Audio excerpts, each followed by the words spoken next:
Live cities की night bulletin दिन भर बिहार में आपका स्वागत है। मैं गरिमा भारती।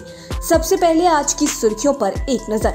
सीएम नीतीश कुमार ने किया हवाई सर्वेक्षण, कई जिलों में हालात का लिया जायजा। टोक्यो पैरालंपिक में बिहार के शरद कुमार को ब्रॉन्ज मेडल, सीएम ने दी बधाई। तेजस्वी यादव ने नीतीश सरकार पर साधा निशाना, बोले एक साल में 15 लाख लोग हुए बेरोजगार। ललन सिंह बोले नीतीश पीएम मटीरियल, लेकिन उनका चेहरा किसी को पसंद नहीं। नीतीश कुमार के पीएम मटीरियल होने पर बोले सुशील मोदी नो कमेंट।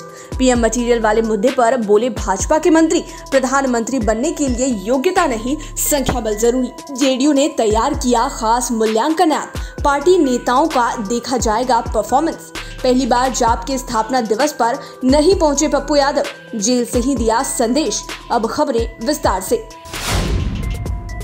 बिहार में बाढ़ का प्रकोप थमने का नाम नहीं ले रहा है। इसी को लेकर मुख्यमंत्री नीतीश कुमार ने तमाम आला अधिकारियों को अलर्ट मोड पर रहने के निर्देश दे रखे हैं। इसके अलावा वह खुद भी बाढ़ग्रस्त इलाकों का लगातार दौरा कर रहे हैं। इसी कड़ी में मंगलवार को मुख्यमंत्री नीतीश कुमार एक बार फिर बाढ़ग्रस्त इलाकों के हवाई सर्वेक्षण के लिए निकले तथा मधुबनी और दरभंगा के पुल और तटबंध का एरियल सर्वे किया। इस दौरान उन्होंने कुशमेश्वर स्थान के सोहरावा, अदलपुर आदि इलाकों में जलमग्न क्षेत्रों का बोट से सर्वेक्षण किया। टोक्यो पैरालंपिक में भारतीय पैरा एथलीटों का शानदार प्रदर्शन जारी है। मंगलवार को ऊंची कूद में मरियप्पन थंगावेलु ने सिल्वर मेडल जीता, तो वहीं बिहार के मुजफ्फरपुर निवासी शरद कुमार ने ब्रॉन्ज मेडल जीतकर भारत का परचम लहराया है। शरद ने 1.83 मीटर के प्रयास के साथ ब्रॉन्ज मेडल जीतकर बिहार का नाम रोशन किया। इसके साथ ही टोक्यो पैरालंपिक में भारत के पदकों की संख्या 10 तक पहुंच गई है। शरद कुमार 2 साल की उम्र में एक गलत दवा दिए जाने के कारण पोलियो के शिकार हो गए थे। प्रधानमंत्री नरेंद्र मोदी और नीतीश कुमार ने शरद कुमार को उनके प्रदर्शन के लिए बधाई दी है।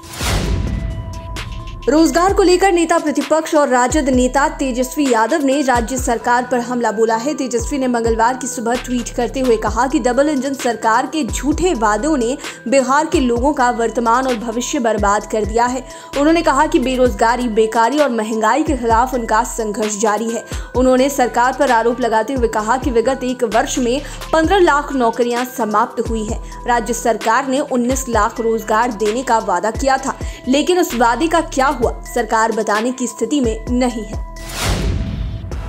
बिहार में अभी पीएम मटीरियल को लेकर सियासत तेज है। नीतीश कुमार को पीएम मटीरियल कहे जाने और इसे लेकर जेडीयू राष्ट्रीय परिषद की बैठक में प्रस्ताव पास होने के बाद से ही इस पर सत्ता पक्ष और विपक्ष अपने अपने अंदाज में जवाब दे रहे हैं। लेकिन मुख्यमंत्री नीतीश कुमार के 7 वर्षों तक उप मुख्यमंत्री के रूप में साथ रहे सुशील मोदी ने आज यानी कि मंगलवार को कुछ भी बोलने से इनकार कर दिया।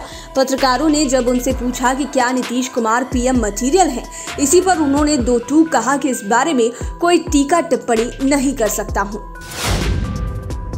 बीजेपी कोटे के मंत्री रामप्रीत पासवान ने जेडीयू द्वारा नीतीश कुमार में प्रधानमंत्री पद के गुण होने को लेकर दिया बयान।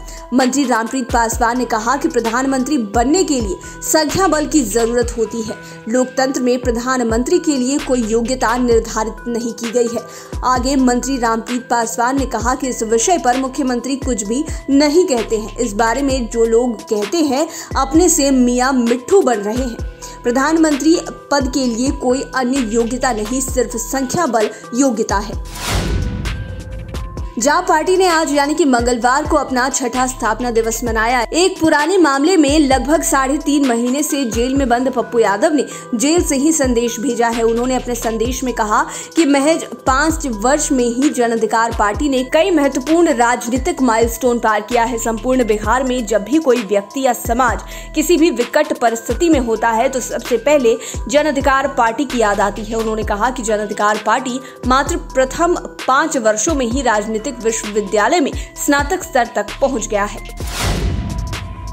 बिहार में नीतीश कुमार की जेडीयू ने बड़ा कदम उठाया है। पार्टी अपने पदाधिकारियों के प्रदर्शन का आंकलन करने के लिए खास मोबाइल ऐप तैयार कर चुकी है। ऐसा करने वाली जेडीयू देश की पहली राजनीतिक पार्टी बन गई है। पार्टी नेतृत्व इस मूल्यांकन ऐप से अपने नेताओं और पदाधिकारियों के कामों पर नजर रखने के साथ ही उसका मूल्यांकन भी कर सकेगा। सूत्रों के मुताबिक जेडीयू मूल्यांकन ऐप को अभी तक आधिकारिक तौर पर लॉन्च नहीं किया गया है, लेकिन ब्लॉक से लेकर राज्य स्तर तक के पार्टी पदाधिकारियों को इस ऐप पर खुद को रजिस्टर करने के लिए कहा गया है। सृजन घोटाले का दंश झेल रहे भागलपुर में एक और नया घोटाला सामने आ गया है। अभी भागलपुर सृजन घोटाले की बदनामी से उबर भी नहीं पाया था कि यहां नगर निगम के भ्रष्टाचार ने जिले वासियों को अंदर से झकझोर दिया है। भागलपुर नगर निगम प्रशासन पर बड़ी ही चतुराई से मेयर सीमा शाह और उनके पति जिला परिषद अध्यक्ष अनंत कुमार उर्फ टुनटुन शाह के साथ मिलकर निगम को जमकर चूना लगाने का आरोप है। इसी पूरे हेराफेरी का भंडाफोड़ खुद जिप अध्यक्ष के पेट्रोल पंप पर काम कर रहे एक पूर्व कर्मचारी अनिल कुमार ने किया है। भागलपुर नगर निगम के डिप्टी मेयर राजेश वर्मा ने पूरे मामले की निष्पक्ष जांच कराए जाने की मांग नगर विकास मंत्री और नगर विकास विभाग के प्रधान सचिव से की है। मुजफ्फरपुर में लगातार हो रही बारिश और नेपाल से छोड़े जा रहे पानी की वजह से बूढ़ी गंडक नदी एक बार फिर उफान पर है। बूढ़ी गंडक नदी का जलस्तर खतरे के निशान से बेहद करीब पहुंच गया है, जिससे अब निचले इलाकों में तेजी से पानी बढ़ रहा है। इससे अहियारपुर थाना क्षेत्र के चारों तरफ बाढ़ का पानी घिरा हुआ है। इससे थाने में काम करने वाले पुलिस कर्मियों को जहां परेशानी हो रही है, वहीं फरियादी भी वहां मजबूरी में पानी में शिकायत करने जा रहे हैं। राजधानी पटना के बेहटा थाने के नेउरा ओपी अंतर्गत धूरीचक गांव के बाहर सुनसान इलाके में झाड़ियों में गला काटकर हत्या कर फेंका हुआ युवक की लाश देखकर इलाके में सनसनी फैल गई। ग्रामीणों की सूचना पर पहुंची पुलिस ने शव को कब्जे में लेकर दानापुर अनुमंडल अस्पताल पोस्टमार्टम के लिए भेज दिया है। मृतक के पॉकेट से मिले Aadhaar card, PAN card, voter ID card से उसकी पहचान फुलवारी शरीफ के मुनीर कॉलोनी निवासी खुर्शीद अंसारी के बेटे 40 वर्षीय फिरोज अंसारी के रूप में हुई है। पुलिस हत्या के कारणों को तलाशने में जुटी हुई है। लाइव सिटीज की नाइट बुलेटिन में फिलहाल इतना ही। खबरों की दुनिया में बने रहने के लिए हमारे चैनल को सब्सक्राइब करें। ये वीडियो फेसबुक पर देख रहे हैं तो पेज को लाइक करें, साथ ही साथ आप हमें ट्विटर पर भी फॉलो कर सकते हैं। धन्यवाद।